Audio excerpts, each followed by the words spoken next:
বন্ধুরা, তোমরা কেমন আছো? আশা করি তোমরা খুব ভালো আছো। আমিও খুব ভালো আছি। আজকে তোমাদের আমি বড় বড় বাটা মাছের ঝাল করে দেখাচ্ছি। আর বাটা মাছ দেখো বড় বড় সাইজের নেওয়া আছে।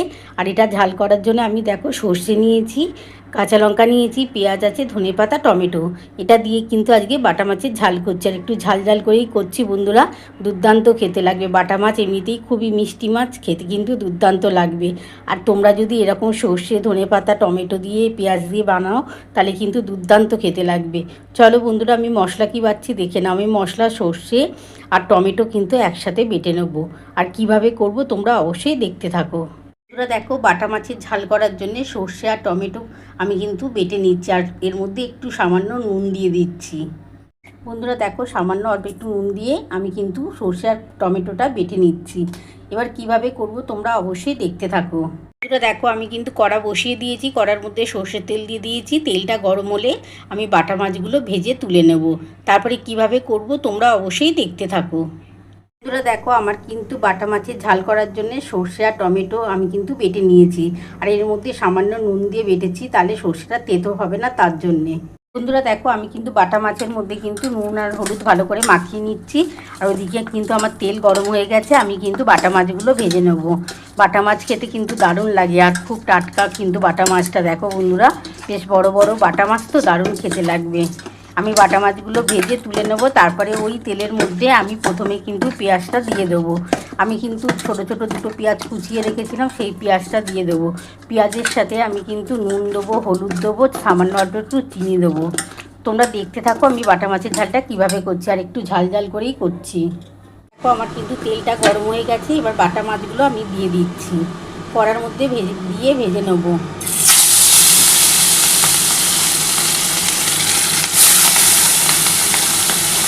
বন্ধুরা দেখো, আমি প্রথমে 3 পিস ভেজে নিচ্ছি। তারপরে যে 2 পিস বাকি থাকবে, দেখো বন্ধুরা, এই যে 2 পিস বাকি থাকবে, এটা আমি পরে ভাজছি। কারণ আমার কড়ার মধ্যে কিন্তু একটু বড় বড় সাইজের বাটা মাছ আছে, তার জন্য কড়াতে কিন্তু একসাথে ভাজা যাচ্ছে না।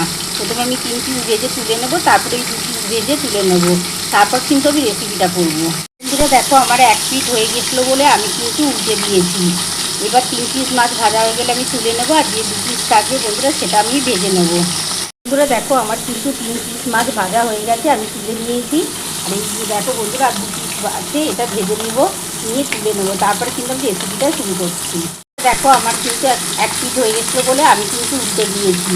এই 2 পিস হয়ে গেল বন্ধুরা, আমার টোটাল 5 পিস হয়েছে। দেখো, 3 পিস আর ওই 2 পিস নিয়ে 5 পিস আমার মাছ কমপ্লিট হয়ে যাচ্ছে। এবার আমি কিন্তু রেসিপিটা শুরু করছি। বন্ধুরা দেখো, আমার কিন্তু 5 পিস মাছ ভাজা হয়ে গেছে, আমি কিন্তু তুলে নিয়েছি।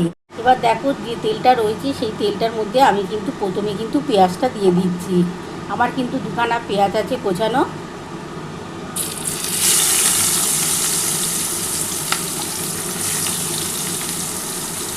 আমি 2খানা পেঁয়াজ কুচিয়ে নিয়েছিলাম, দিয়ে দিলাম। এবার এর মধ্যে সামান্য অল্প একটু চিনি দিয়ে দিচ্ছি, একটু নুন, একটু হলুদ, একটু ঝাল লঙ্কার গুঁড়ো। বন্ধুরা দেখো, এবার এর মধ্যে আমি কিন্তু প্রথমে একটু চিনি দিয়ে দিচ্ছি। একটু সামান্য চিনি দিয়ে দিলাম পেঁয়াজের সাথে।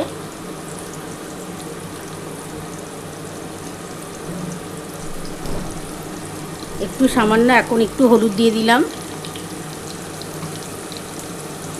আর একটু নুন দিয়ে কিন্তু আমি সর্ষেটা বেটেছিলাম, তোমরা তো দেখেই নিয়েছো, টমেটো আর সর্ষেটা বেটেছিলাম, তার জন্য খুবই সামান্য একটু নুন এখন দিয়ে দিলাম।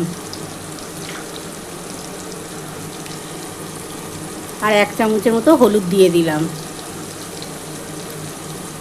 এটা একটুখানি ভাজা ভাজা হয়ে গেলে তার মধ্যে কিন্তু আমি কাঁচা লঙ্কা চিড়ে রেখেছি, কাঁচা লঙ্কাটা দিয়ে দেবো। দেওয়ার পর তারপরে কিন্তু আমি সর্ষে আর টমেটোটা যেটা বেটে রেখেছি সেটা দেবো।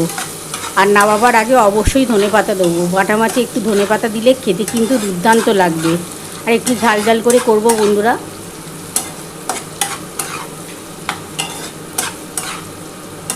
এটা একটু হালকা করে ভাজা হলে আমি এর মধ্যে কিন্তু একটু ঝাল লঙ্কার গুঁড়ো দিয়ে দেবো।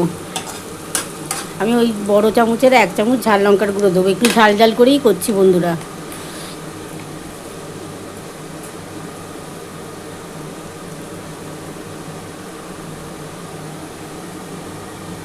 এক চামচ ঝাল লঙ্কার গুঁড়ো দিয়ে দিলাম।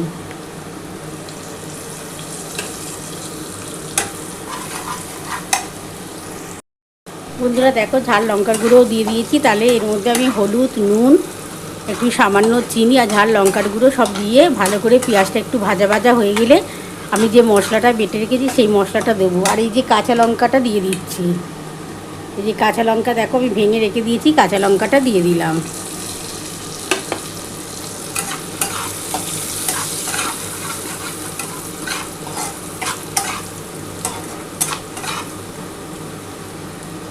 এবার আমি যে মশলাটা বেটে রেখেছি, এই যে সর্ষে টমেটোটা, এটা দিয়ে দিচ্ছি। এর মধ্যে সামান্য অল্প একটু জল দিয়ে ঢেলে দেবো। বন্ধুরা দেখো, আমি সর্ষে আর টমেটোটা দিয়ে দিয়েছি। এবার এই যে মশলার জলটাও দিয়ে দিচ্ছি এখনই। এবার ভালো করে মশলাটা একটু হালকা করে কষিয়ে নেবো। খুব বেশি কষাবার দরকার নেই, কারণ সর্ষে বাটা দিয়ে করতে গেলে না, বেশি যদি মশলা কষানো হয় না, তিতো হয়ে যেতে পারে। এই জন্য মশলাটা একটু হালকা করে কষানো হয়ে গেলে তার মধ্যে আমি আরেকটু সামান্য জল দিয়ে দেবো। জল দিয়ে যখন ফুটে উঠবে তখন মাছটা দিয়ে ধনেপাতাটা দিয়ে নামাবো।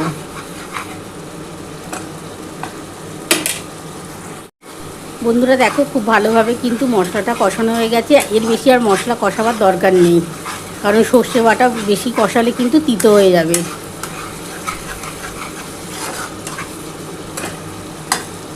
এবার আমি আরেকটু জল দিয়ে দিচ্ছি বন্ধুরা।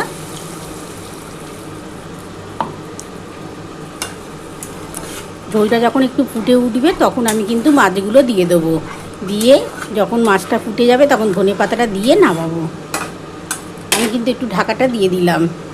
আর গ্যাস আস্তে করে দিচ্ছি। গ্যাস আস্তে করে যখন ঝোলটা ফুটে উঠবে তখন আমি মাছগুলো দিয়ে দেবো। বন্ধুরা দেখো, আমি এবার ঢাকাটা খুলে দেখি। আমি কিন্তু একটু গ্যাসটা আস্তে করে দিয়ে ঝোলটা ফুটিয়ে নিয়েছি।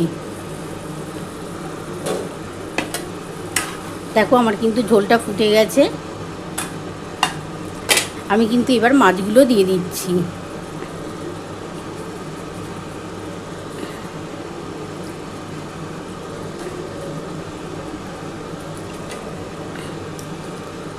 আমি মাছগুলো বন্ধুরা দিয়ে দিলাম।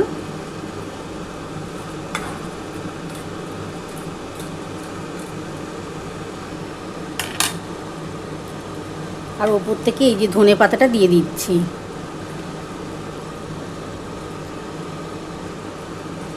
একটু গ্যাসটা বাড়িয়ে দিলাম বন্ধুরা। ঝোলটা যখন ফুটে উঠবে তারপরে আমি নামিয়ে তোমাদের দেখাচ্ছি।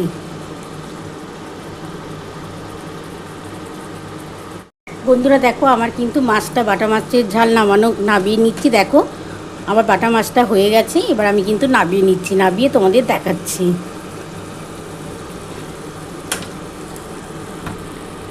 বন্ধুরা দেখো, আমার কিন্তু বাটা মাছের ঝাল নামানো হয়ে গেছে। তোমরা তো পুরো রেসিপিটাই দেখে নিয়েছো আমি কিভাবে করেছি। তোমাদের যদি আমার এই রেসিপিটা ভালো লেগে থাকে, প্লিজ একটা লাইক, সাবস্ক্রাইব করতে ভুলো না। আর কমেন্ট বক্সে অবশ্যই জানিও কেমন হয়েছে। তাহলে এরকম আরও নতুন নতুন রেসিপি নিয়ে তোমাদের সামনে হাজির হব। Thank you.